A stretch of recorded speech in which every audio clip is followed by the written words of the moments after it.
From winning the 2024 World Series without two of their best pitchers, to owing their players over $1 billion, to signing the MLB's #1 prospect and a Cy Young winner this offseason, and having one of their players get absolutely cooked on Twitter for saying stuff about the team, it's safe to say the Dodgers have had a crazy year. And the scary thing is, they're only going to get better. Today we'll break down the Dodgers' 2025 offseason acquisitions and other moves that they made in the offseason that could result in them making MLB history this season. Let's kick things off by looking back at their incredible 2024 season. The Dodgers not only dominated the regular season with the best record in the entire MLB, but they also came through when it mattered the most, beating the Yankees in the World Series. Their offense was explosive, their pitching staff was lights out, and they proved to the baseball world that they were clearly the best team in the MLB. With players like Mookie Betts, Freddie Freeman, and Shohei Ohtani leading the charge, the Dodgers looked absolutely unstoppable. But what people didn't realize is that they were only going to get better from here.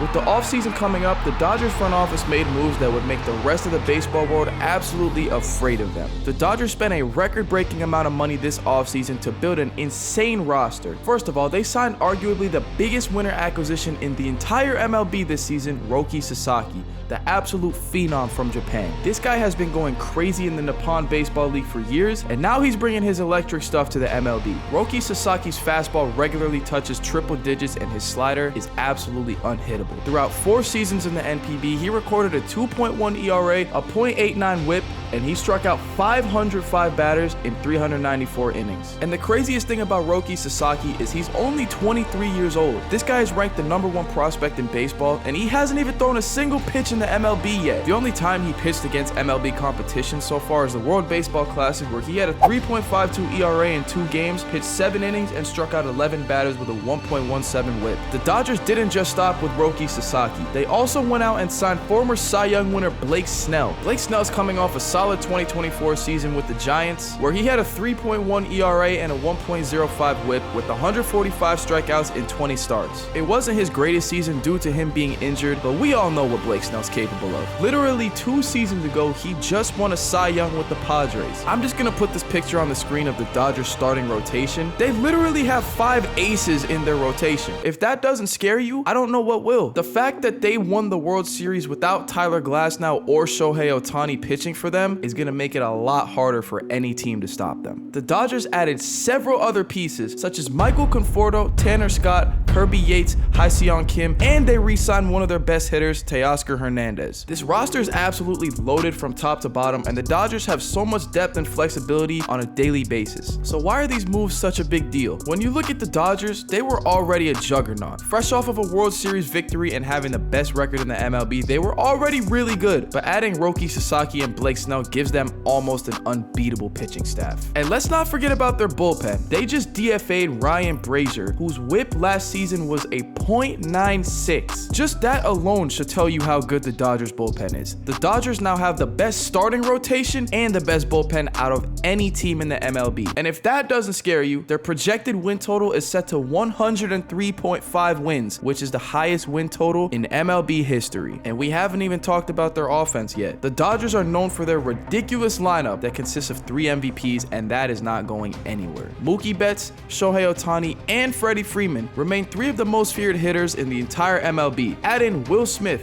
Teoscar Hernandez, Michael Conforto, and Tommy Edman, you got a lineup that might actually make this team unstoppable. Now you're probably wondering, how is it even possible for the Dodgers to spend all this money and get a roster that's this loaded? Let's just say the Dodgers found a loophole within the MLB. The Dodgers deferred over $1 billion of guaranteed money, which basically means that the Dodgers pay their players less money now and pay them the majority of their contract money once they retire. Players usually do this so that the team could spend more money now to build a better roster and put them in a better situation to win. This method is pretty frowned upon by the rest of the baseball community, and because of this, the Dodgers have turned into a team that everybody hates except for their own fans. Jack Flaherty, who used to play for the Dodgers, posted a pretty hot take about them on Twitter. He basically made a tweet saying that people shouldn't be getting mad mad at the Dodgers for spending so much money on their roster, but to get mad at other teams for not doing what the Dodgers are doing. I'm curious to see what you guys think about this tweet down below in the comments, but this tweet did rub a lot of people the wrong way, and Jack Flaherty was getting absolutely cooked in the comments for this because he played for the Dodgers last season. I understand his perspective and I definitely see where he's coming from, but I don't agree with this take at all. When it comes to signing to a team, there's way more than just money that goes into making this decision. Los Angeles is one of the most popular cities in the entire country,